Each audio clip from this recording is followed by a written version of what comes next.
Dans cette vidéo, on va parler du business de la santé ou comment gagner de l'argent sur le dos des malades. En d'autres termes, comment fabriquer des produits qui soulagent mais ne guérissent jamais afin de s'assurer de toujours avoir des clients. Ce que tu vas apprendre dans cette vidéo est odieux, choquant et révoltant. Et je pense qu'il y est grand temps que le plus grand nombre de personnes soient clairement informées des mascarades, des lobbies pharmaceutiques et autres. Cette vidéo, je la fais pour informer. Parce que c'est la première arme dont on dispose pour pouvoir lutter. Il revient à toi de la distribuer massivement.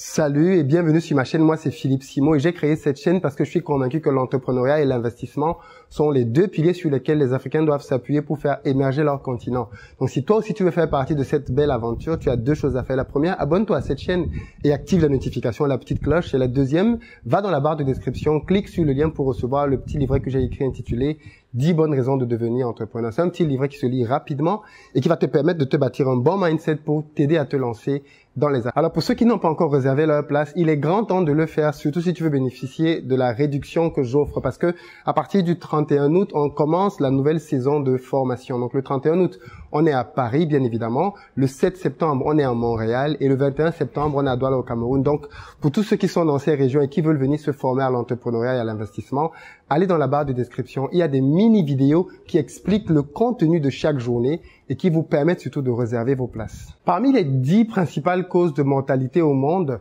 9 proviennent de maladies. Une seule est extérieure et il s'agit des accidents de circulation. Comment expliquer qu'en 2019, malgré toutes les prouesses et les avancées technologiques type l'intelligence artificielle, on ait encore des millions de morts qui meurent suite à des maladies? Comment réagirais-tu si tu apprenais que finalement, toutes ces morts-là pouvaient être évitées? Si tu apprenais que finalement, il y a peut-être des gens derrière qui s'arrangent à vivre du business, de la mort et de la maladie. Ce sujet sera traité en 2 vidéos dont voici la première. Dans la deuxième, on parlera de l'OMS, l'Organisation mondiale de la santé, qui a pour but à la base de pouvoir travailler pour permettre que tout le monde soit en bonne santé. Mais dans les faits, tu verras et tu comprendras pourquoi aujourd'hui c'est une grosse mafia et pourquoi est-ce que bien évidemment cet organisme-là ne remplit plus pleinement son devoir. Ce qui est choquant et odieux aujourd'hui, c'est de se rendre compte que des gens meurent tous les jours, des centaines, des milliers, des millions de maladies pour lesquelles il y a des traitements alternatifs.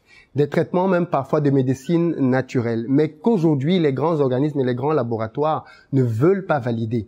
On sait aujourd'hui par exemple que des traitements tels la chimiothérapie ne guérissent pas du tout. Au contraire, ils accélèrent même dans bien des cas la mort des personnes qui les prennent. Mais ce que je trouve encore plus odieux que ça, et qui est à mon avis inadmissible, c'est le fait de se rendre compte qu'aujourd'hui, il y a des maladies qui ont été éradiquées complètement à certains endroits sur la planète, dans certains pays et même dans certains continents, et qui pourtant continue de tuer des millions de personnes ailleurs, chez les pays voisins, dans les continents voisins. C'est le cas notamment du paludisme, qui est aussi, il faut le dire, une maladie africaine. D'après les chiffres de l'OMS, le paludisme, c'est plus de 220 millions de personnes atteintes, avec plus de 500 000 morts, dont plus de 92% se trouve uniquement en Afrique subsaharienne. Et ce qui est encore plus révoltant, c'est que c'est une maladie qui tue essentiellement des enfants de moins de 5 ans. Parce qu'en fait, en réalité, quand tu as grandi en Afrique et que tu as été au contact de cette maladie, là, quand tu n'en es pas mort, tu as été immunisé si tu restes sur le continent africain. Ceux qui sont à l'étranger, bien évidemment, comme moi, quand tu rentres sur le continent africain, tu restes quand même quelque part un peu exposé. Si tu as déjà vécu en Afrique, alors tu sais très bien ce que c'est que le paludisme, mais tu sais bien que c'est une maladie qui se caractérise par de très fortes montées de température et puis des chutes qui reviennent et repartent en cycle en fait. Mais revenons un peu à l'histoire. Tu sais que j'aime bien l'histoire. Alors, en 1967, il y a une guerre, la guerre du Vietnam. Et Ho Chi Minh, à l'époque, se rend compte que les soldats de son armée meurent plus sous le coup de la malaria, le paludisme, plutôt que sur les balles américaines. Alors, il décide de contacter la Chine voisine pour demander de l'aide. Et il se trouve qu'à l'époque, la Chine, justement, était dans une période dans laquelle il y avait pas mal de paludisme dans son pays. Donc, du coup, les Chinois vont établir toute une armée, en fait. Un gros projet secret qu'on va appeler le projet 523, qui va réunir des centaines de scientifiques chinois qui vont travailler à découvrir une solution. Et ils vont finir par se rendre compte qu'il y avait une plante qui permettait de pouvoir guérir les gens. L'armoise annuelle. Suite à cette découverte-là, ils vont envoyer des tonnes et des tonnes d'armoises annuelles à leurs amis du Vietnam qui vont s'en servir. Et voilà comment le paludisme va disparaître complètement de l'armée vietnamienne.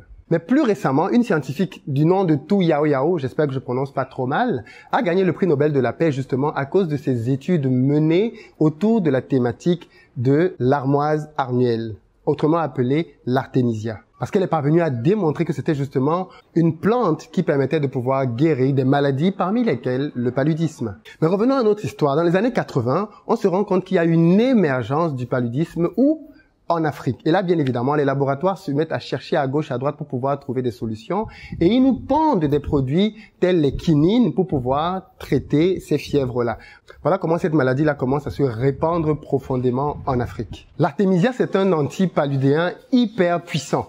En quelques heures seulement après la première prise, on commence déjà à se sentir beaucoup mieux. Et il y a là plein de témoignages qui abondent dans ce sens-là. Mais en plus de guérir, oui, tu as bien entendu guérir, parce que l'artémisia guérit complètement le paludisme, mais en plus, il a la propriété de pouvoir être un vaccin, c'est-à-dire que tu peux le prendre en prévention pour ne plus jamais tomber malade de paludisme.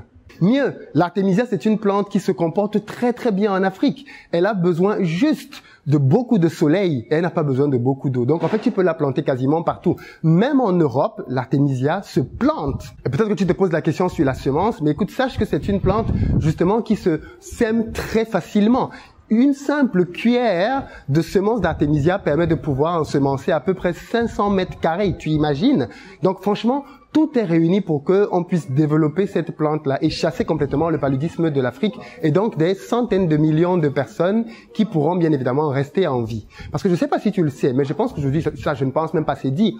Beaucoup de personnes très puissantes sur ce globe sont très gênées par la population africaine et essaient par tous les moyens de la diminuer. Je me demande si en laissant prospérer des maladies comme celle-là qui déciment la population africaine, ils ne sont pas en train d'essayer de parvenir à leur fin en se disant, ouf, au moins au travers de ces maladies-là, on calme un peu leur population. Mais revenons à l'artémisia. Une fois récoltée, elle est très simple à prendre en fait. Il te suffit simplement de pouvoir enlever la tige et le reste des feuilles peut être simplement séché. Une fois que tu les as bien séchées, tu peux les prendre comme une infusion pour un thé. Aussi simple que ça. Mais pour pouvoir approfondir le sujet, mercredi sur cette chaîne en direct, on fera un live avec un médecin. La dame va nous expliquer très en détail comment prendre ce produit-là et comment le rendre d'autant plus efficace. C'est une Africaine, donc elle est très au fait de cette thématique-là et elle-même milite pour que l'artémisia soit rendue disponible au plus grand nombre. Et d'ailleurs, pour pouvoir contribuer à cela, en plus de faire une vidéo pour pouvoir informer le maximum de personnes, et je compte vraiment sur toi pour rendre cette vidéo virale et que tout le monde l'écoute parce que tout le monde doit pouvoir avoir de l'artémisia dans son champ chez lui ou même dans un pot de fleurs dans sa maison, même s'il est en Europe. Tout le monde doit avoir ce produit-là. J'ai décidé désormais pour chacun de mes événements, pendant au moins quelques mois, de distribuer de l'artémisia. Donc pendant ma formation à Paris le 31 août, au Canada le 7 septembre ou même au Cameroun le 21 septembre, je ramènerai de l'artémisia que je vais distribuer gratuitement aux personnes qui seront là, pour qu'elles puissent s'en servir. Donc, si tu viens à l'une de ces conférences-là, prépare ton support pour pouvoir repartir avec ta cuillère d'artémisia dont tu te serviras derrière pour agir concrètement. C'est bien de parler, c'est mieux d'agir et de devenir soi-même part de la solution. Pourquoi donc l'artémisia n'est-elle pas partout? C'est là que la mafia commence. Ben déjà parce que c'est une plante qui va permettre de pouvoir mettre à mal le business de la maladie du paludisme. Oui, parce qu'aujourd'hui, il y a des gens qui veulent qu'il y ait des malades pour qu'ils puissent vendre leurs produits. Et ce qui est horrible avec ça, c'est que ces gens-là ne vendent même pas des produits qui guérissent. Ils vendent des produits pour soulager. C'est pour ça que la plupart des produits que tu as en pharmacie ne guérissent pas en fait.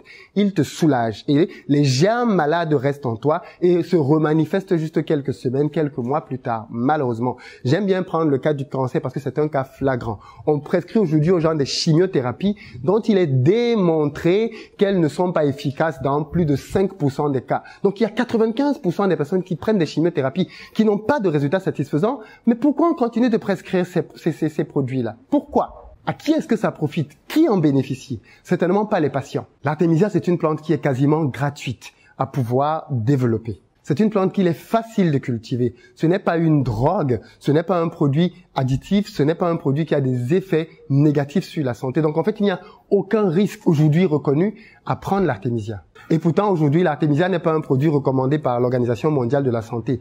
Pourquoi? Je t'en parlerai dans la prochaine vidéo.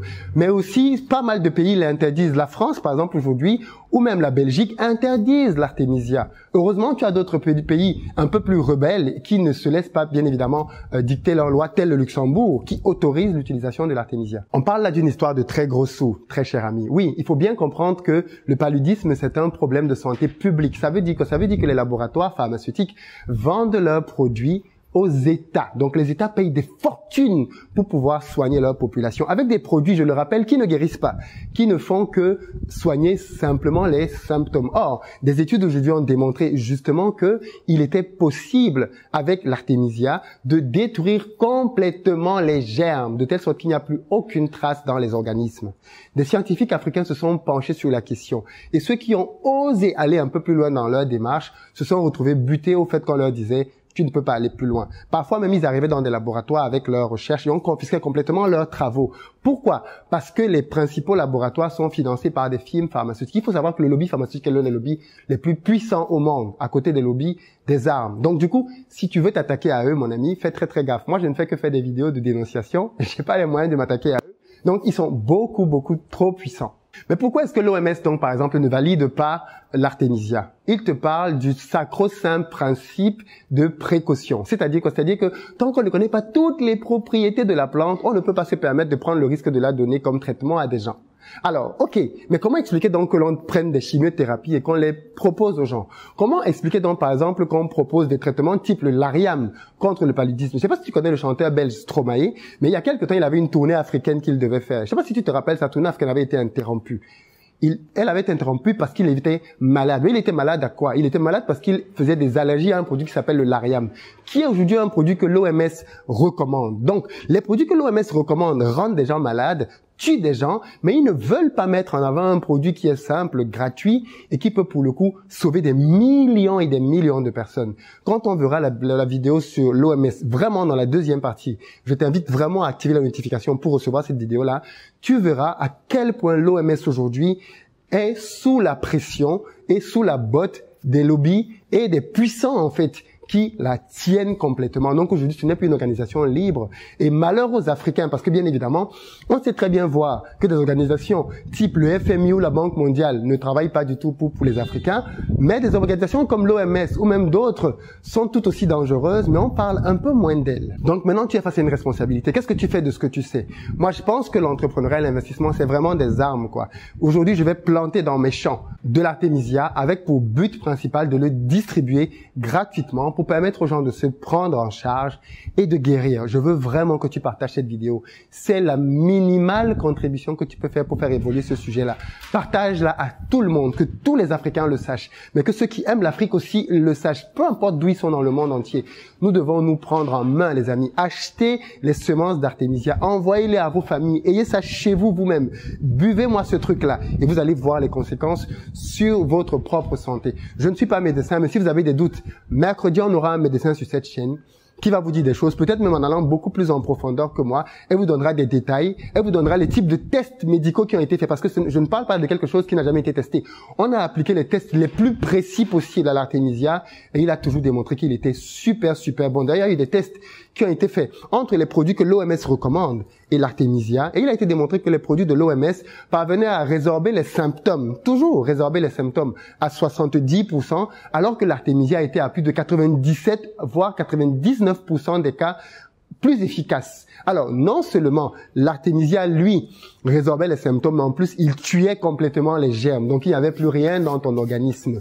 Les produits qu'on nous vend dans les pharmacies en Afrique, effectivement, tuaient les symptômes, mais les germes restaient. Donc, 3 mois, 6 mois, 1 an après, la personne a encore une crise de palu, et une autre crise de palu, et une autre crise de palu. Voilà comment on extermine notre population aussi.